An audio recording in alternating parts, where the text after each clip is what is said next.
भीम नमो बुद्धाय. बुद्ध धम्म शिकूयात बाबासाहेबांच्या दृष्टिकोनातून या उपक्रमातील आजच्या नव्या सत्रात पुनश्च आपल्या सर्वांचे मनपूर्वक स्वागत करते. बुद्ध धम्म आणि संघ या त्रिरत्नांच्या प्रभावाने आपण सर्व सजीव सुखी होऊयात ही मंगल कामना करते.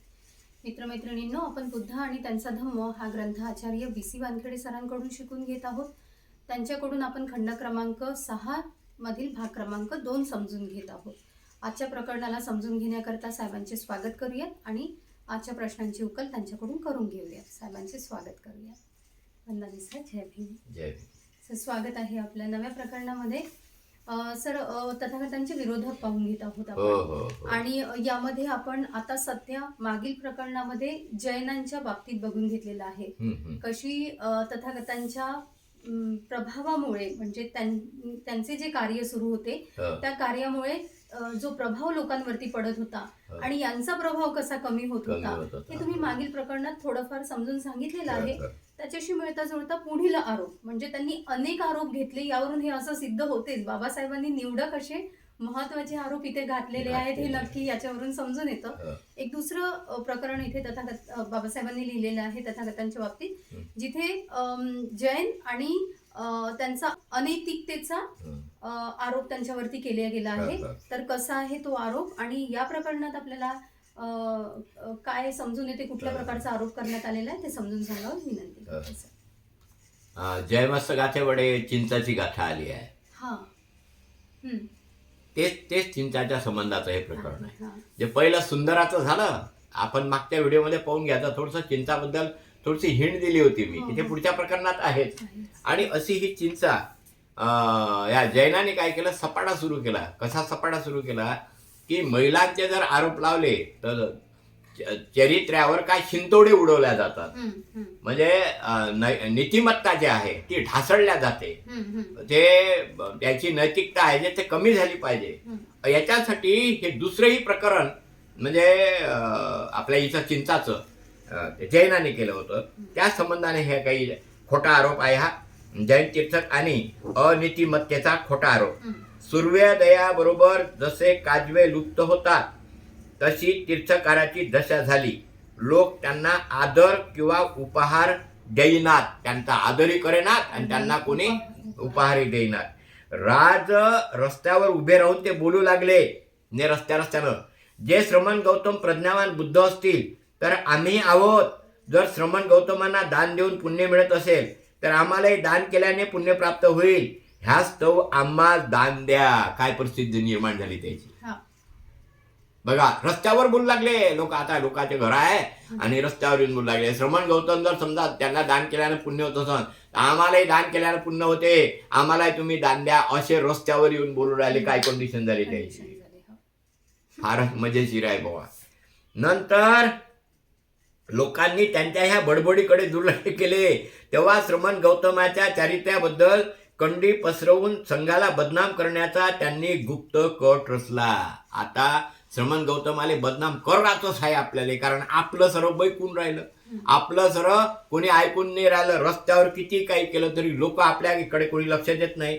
त्यावेळी श्रावस्तीमध्ये चिंचा नावाचे एक ब्राह्मणी योगीन राहत असे. तिचा देह आणि रूप आकर्षक होते. आपल्या अंगविक्षेपांनी ती वासनोत्तेजक प्रभाव निर्माण करू शके. म्हणजे ती भयंकर सुंदर अशी होती चिंचा.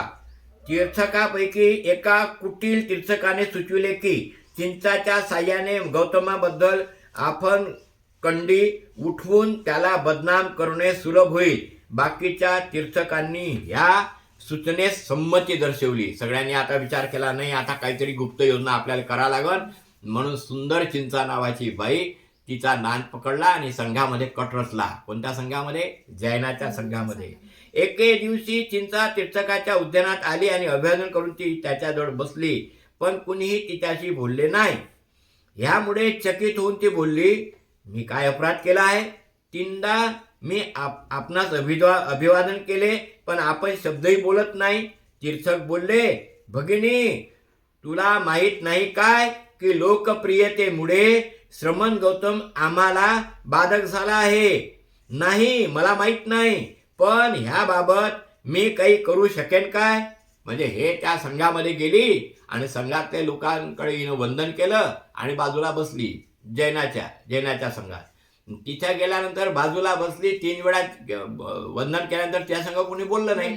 तर म्हणून ते काय म्हणते त्या संघाच्या लोकांना, जैनाच्या संघाच्या लोकांना, मी काय अपराध केला म्हणते, माझ्याशी तुम्ही साधे बोलत देखील नाही. तेव्हा काय म्हणते, तुला माहित नाही काय, लोकप्रियतेमुळे श्रमण गौतम आम्हाला बाधक झाला आहे. नाही, मला काहीच माहित नाही, पण ह्याबाबत मी काही करू शकेन काय? चिंचा विचारते, याबाबत मी काही करू शकतो काय? भगिनी, जर तुला आमचे भले करायचे असेल तर तू स्वतः गौतमाबद्दल काही कंड्या उठव. कंड्या म्हणजे काय? काहीतरी गोंधळ घाल, काहीतरी त्यांच्याबद्दल वाईट साईड बोल, जेणेकरून त्याची लोकप्रियता नष्ट होईल. ठीक आहे, ह्या बाबतीत आपण निशंक राहा आणि सर्व मजवर सोपवा, असे म्हणून ती तिथून निघून गेली. स्त्री सुलभ आकर्षण कलेत आणि नैसर्गिक सौंदर्य विशेषात चिंचा कुशल होती. श्रावस्तीचे नागरिक जेतवनाहून प्रवचन ऐकून परत येत त्यावेळी रक्त वस्त्र परिधान करून, सुगंध लावून, हातात पुष्पमाला घेऊन चिंचा जेतवनाकडे जाण्यास निघे. म्हणजे अगदी सुंदरासारखंच काम. काय करे, हे सुगंध लावून आणि जेतवनाकडे हार घेऊन निघे. जर कोणी तिला विचारले तू कुठे निघाले, त्यावर ती उत्तर देई, तुम्हाला काय करायचे? जेतवनाजवळील तीर्थारामात रात्र घालून ती प्राप्त काळी शहराकडे परत येई. त्यावेळी तथागत बुद्धाच्या दर्शनासाठी नागरिक जेतवनाकडे जात असत. म्हणजे ती जेव्हा सकाळी संध्याकाळी जात तेव्हाही लोक विचारत होते, तुम्हाला काय करायचं आहे? ती कोण येत होती, लोक विचारत होते तिले. तीर्थकाच्या मठामध्ये जाऊन राहायची, सकाळी वापस यायची. तू कुठं होतीस, तुम्हाला काय करायचं आहे? त्याचं बुद्धाच्या दर्शनासाठी नागरिक जेव्हा जेतवनाकडे जात होते तेव्हाही लोक तिला विचारत होते. जर कोणी तिला विचारले की तू रात्र कुठे व्यतीत केलीस, तर ती उत्तर देई, तुम्हाला काय करायचे? मी जेतवना श्रमण गौतमाच्या गंधकुटीत त्याच्याबरोबर रात्र घालवली. काही लोकांच्या मनात ह्या तिच्या उत्तरामुळे संदेह निर्माण होई. 4 महिन्यानंतर होते संदेह, काही लोकांच्या मनात होतेच ना संदेह. नेहमी जर असे नाटकं करायला लागले तर लोक कसे संदेह निर्माण करतात. लोक वेळोवेळी एकच गोष्ट जर सांगत असले तर त्याच्यामुळे संदेह निर्माण होतात. 4 महिन्यानंतर आपल्या पोटावर जुनी चिरगुटे गुंडाळून त्याचा आकार वाढवून तिने सांगायला सुरुवात केली की श्रमण गौतमापासून आपल्याला गर्भ प्राप्त झाली आहे. काही लोकांनी तिच्या या शब्दावर विश्वास ठेवला लोकांना, कारण पोटावर कस्त बांधलं, लोकांना सांगून राहिली की मी इकडे जात होती गौतमाकडे, त्याच्यामुळं त्याच्यापासून मला गर्भ प्राप्त झाला आहे. काही लोकांनी तिच्यावर विश्वासही ठेवला. 9व्या महिन्यात तिने एक लाकडाची फळी आपल्या पोटावर बांधली आणि कीटक दंशाने हात सुजून घेऊन ज्या स्थानी तथागत बुद्ध भिक्खू व गृहस्थासमोर प्रवचन करीत होते तेथे जाऊन ते म्हणाली, हे महान उपदेशक, आपण पुष्कळ लोकांना धर्मोपदेश करता. आपली वाणी मधुर आहे आणि आपले ओठ फार नाजूक आहेत. आपल्याशी संबंध येऊन मी गर्भवती झाले आहे आणि माझ्या प्रसूती समय जवळ आलेला आहे. आपण माझ्या प्रसूतीची काहीच व्यवस्था केलेली नाही. तसेच अडीअडचणीसाठी औषध पाण्याची काही सोय केलेली दिसत नाही. जर स्वतः तुम्हाला काही व्यवस्था करणे शक्य नसेल तर आपल्या शिष्यापैकी कौशल देशाचा राजा, अनाथपिंडक किंवा विशाखा अशा कोणाला तरी ते करण्यास सांगत नाही का? सांगत नाही. कुमारिकांना वंश केले कसे करावे हे आपणास माहीत आहे, पण त्यापायी होणाऱ्या अर्भकाचा परिपालन कसा करावा हे मात्र आपल्यास माहीत नाही. उपस्थित श्रोतृवर्ग तटस्थ झाला होता. डायरेक्ट आड घेतला बुद्धावर. काय म्हणते चिंचा, त्या सभेत जाऊन तुम्ही बोलता मोठे सुंदर, धर्मोपदेश मोठे चांगले करता, तुमचे होठ मोठे चांगले आहे, बुद्धाची वाखाणणी पण करून राहिली. तुमच्या सोबत राहून माझ्या पोटात तुमचा बाळ समावलेला आहे. याची आता बाळणपणाची औषधीची सोय तुम्हाला जमत नसेल तर तुमच्या त्या कोणाला सांगा, राजाला सांगा, अनाथपिंडकाला सांगा, विशाखेला सांगा. आपले प्रवचन थांबून अत्यंत संयमाने गंभीर स्वरात तथागत बुद्ध म्हणाले, हे भगिनी, तू जे काही आता सांगितलेस त्याची सत्यता फक्त आपणा दोघांनाच माहीत आहे. बुद्धाने तिला डायरेक्ट म्हटलं तिथं. चिंचा जोरजोराने खोकत म्हणाली, होय गुरुवर्य, असली गोष्ट फक्त आपणा उभयातासच माहीत असणे संभाव्य आहे. तिच्या खोकल्यामुळे पोटावर बांधलेल्या फळीच्या दोराची गाठ सैल होऊन ती फळी सरकून तिच्या पायाशी पडली. चिंचा ह्यामुळे अस्वस्थ झाली. लोकांनी तिला काठ्याने दगडांनी मारून तिथेच हाकलून दिले. बघा किती मोठी गोष्ट झाली. संयुक्त निकायमध्ये आलेली गोष्ट आहे, अट्टकथामध्ये आलेली गोष्ट आहे चिंचाची, आणि जयमहस्त गाथेमध्ये देखील ही कथा आलेली आहे. म्हणून तिच्यावर तिने जो बुद्धावर आरोप केला तोही काही कमी नव्हता. पार पुण्य संपलं तिथेच.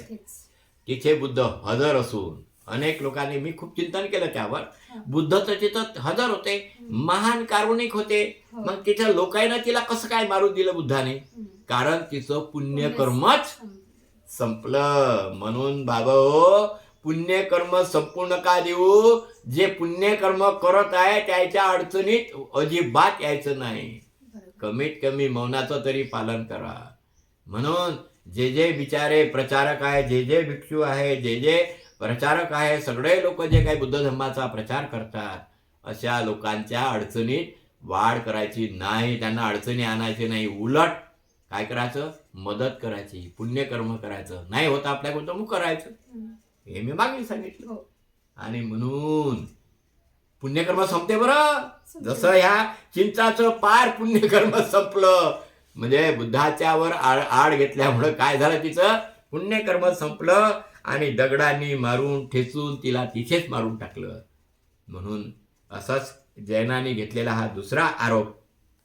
सर्वात जास्त जैन लोक बुद्धाचे विरोधक होते, कारण त्यावेळेचा जो संघ होता त्यांचा, म्हणजे बुद्धाचं काम वाढत होतं आणि यांचं काम मागे येत होतं. आताही तसंच आहे. काही लोकांचं काम जसं वाढलं आणि जे लोक बिलकुल आयतं भेटत नसते आणि यायचं काम पुढं मागे येतं, त्याच्यामुळे त्यांना ते काहीतरी आड घेतच राहतं. मग आपण त्याचा विचार करावा, सुज्ञ बनावं आणि बुद्धाचं तत्वज्ञान समजून घ्यावं. इथेच थांबतो. साधू धन्यवाद सर. फारच सुंदर आणि फार महत्त्वाचं आहे. बघा, हे विषय इतके महत्त्वाचे आहेत. काय शिकायला मिळतं इथून? साध्या सोप्या शब्दांमध्ये जर सर समजून सांगतच आहेत आपल्याला, पुण्याचा संचय वाढवत राहायचा आहे, पाप कर्म करायचं नाहीये. आतापर्यंत आपण तेच शिकत आलेलो आहे. आणि सगळ्यात मोठा विषय जेव्हा विरोधक हा विषय येतो तेव्हा ते जेलसी, त्यामध्ये जेलसी हा विषय येतो. पण जेलसी ठेवायचीच आहे तर सत्कर्म करण्याची जेलसी का ठेवू शकत नाही आपण? एखादा व्यक्ती जर चांगलं काम करतोय त्याचे पाय खिचण्यापेक्षा आपण त्यांच्या बरोबरीने किंवा त्यांच्यापेक्षा आणखी जास्त काम कसं करता येईल. साहेब नेहमी म्हणतात, त्यांच्यापासून मी फारच प्रेरित आहे, ते नेहमी म्हणतात, मी हाच विचार करतो की एखादा व्यक्ती एका दिवसातनं जर 2 कार्यक्रम करत असेल, 2 लोकांना उपदेश करत असेल, तर मी विचार करतो मी आज 3 लोकांना उपदेश करेल, म्हणजे मी त्याच्यापेक्षा जास्त काम करून माझं पुण्य वाढवण्याचा प्रयत्न करेल. तर हा प्रयत्न आपण करू शकतो. जेलसी ठेवायची ते याबद्दल ठेवू शकतो, असं मी माझं मत मांडलं आहे इथे.